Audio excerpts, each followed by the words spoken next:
آپ نے ایک شخص کا نام سنا ہوگا، مجنون۔ مجنون، یہ لیلا مجنوں واقعہ بڑا مشہور ہے۔ اس مجنوں کا اصل نام قیس تھا، قیس، اور یہ تابی ہے۔ تابی اس شخص کو کہا جاتا ہے جس نے صحابہ کرام کی زیارت کی ہو۔ یہ مجنوں، یہ تابی ہے، اور اس نے صحابہ کرام کی زیارت کی ہے۔ اور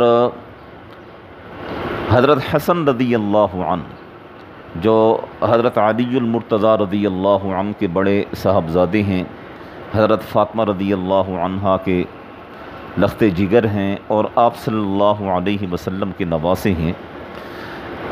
حضرت حسن رضی اللہ عنہ نے جب حکومت اور اقتدار حضرت امیر معاویہ رضی اللہ عنہ کے حوالے فرما دیا، تو آپ کی ایک دفعہ قیس سے ملاقات ہوئی۔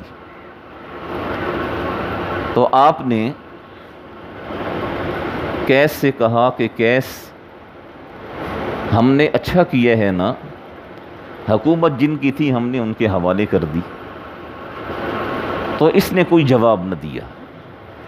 یہ میں بتا رہا ہوں، جب عقل پر پردہ پڑ جاتا ہے تو پھر انسان کو کچھ سجھائی نہیں دیتا ہے۔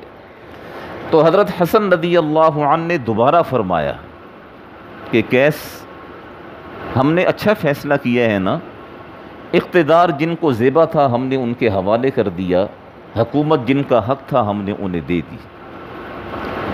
تو دوسری مرتبہ جب پوچھا تو اس قیس نے جواب دیا کہ جی سچی بات تو یہ ہے کہ حکومت تو لیلا کو ملنی چاہیے تھی، حکومت لیلا کو ملنی چاہیے تھی۔ تو حضرت حسن رضی اللہ عنہ نے فرمایا کہ انت مجنون، تو پاگل ہے۔ سب سے پہلے قیس کو مجنون حضرت حسن رضی اللہ عنہ نے فرمایا، انت مجنون، تم مجنون ہے، تو پاگل ہے، کیسی باتیں کر رہا ہے۔ اور یہ وہ بیوقوف اور پاگل انسان تھا۔ اس کے والد نے ایک دفعہ اسے کہا کہ قیس، تیری وجہ سے میری بڑی بدنامی ہوئی ہے، اور میرا جو ہے پورا قبیلہ بدنام ہو چکا ہے، چل میں تجھے اللہ کے گھر لے چلتا ہوں، اور وہاں میرے سامنے کھڑے ہو کر لیلا کی محبت سے توبہ کر۔ اس نے کہا جی چلو۔ یہ اپنے والد کے ساتھ چل پڑا۔ باپ جو ہے اسے لے گیا، سیدھا مقام ابراہیم پر جا کر کھڑا کر دیا۔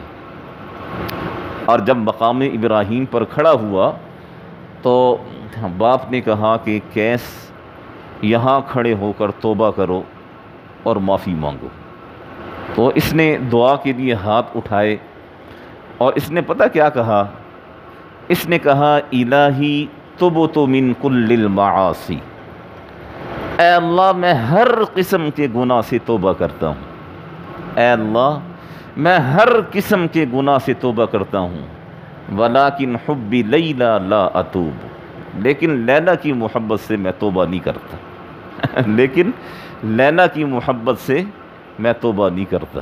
تو باپ نے کہا بیوقوف انسان، تو کہاں کہاں مجھے ذلیل کرے گا، کہاں کہاں تو مجھے برباد کرے گا۔ تو یہ میں نے بات کی ہے، جب عقل پر انسان کے پردہ پڑ جاتا ہے پھر انسان کو کچھ سجھائی نہیں دیتا ہے۔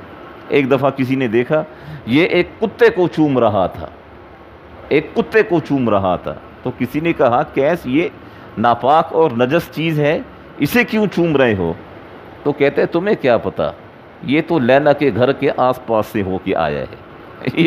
یہ عقل جو ہے یہ ایسی چیز ہے۔ اور وہ جو لیلا تھی اس کے بارے میں لکھے ہے کہ وہ بھی کوئی اتنی خوبصورت نہیں تھی، وہ بھی رات کی طرح، اس کا رنگ بھی سیاہ تھا۔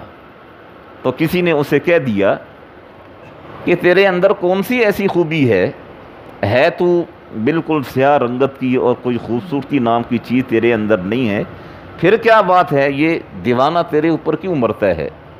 تو اس نے پتہ کیا کہا؟ اس نے کہا اپنی آنکھوں سے نہیں دیکھو، مجنوں کی نظر سے دیکھو کہ میرے اندر کیا ہے، مجنوں کی نظر سے دیکھو میرے اندر کیا ہے۔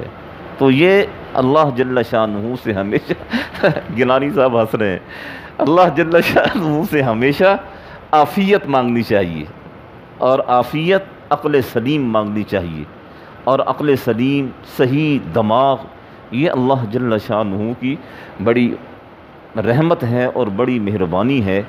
اور عقل سلیم ہو تو انسان آگے چلتا ہے، اور اگر خدا نخواستہ دل پر، آنکھوں پر مہر لگ جائے پھر انسان کے لیے بڑے مسائل ہیں۔